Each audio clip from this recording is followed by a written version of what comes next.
This video gives a quick guide to the Rodecaster in the podcast studios.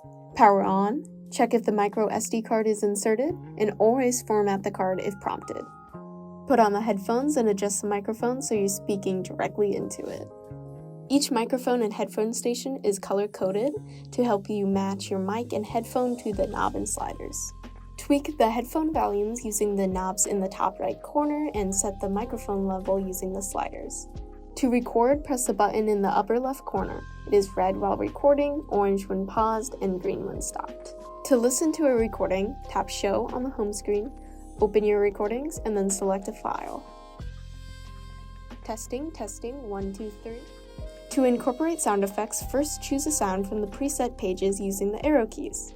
Set the red sound effect slider appropriately, and during recording, press the pad to play the sound. When you're ready to export, go to Show and select Export. When finished, power down, gently remove the micro SD card, and use the adapter to transfer the files. Your recordings will be stored on the first page of the SD card. Each recording has its own folder. If you need more time, you can check out the card for up to 2 days. Before leaving, make sure the studio is clean, the equipment and lights are off, and no trash is left behind. For more help, see the longer introduction to the podcast studio video on the production unit website.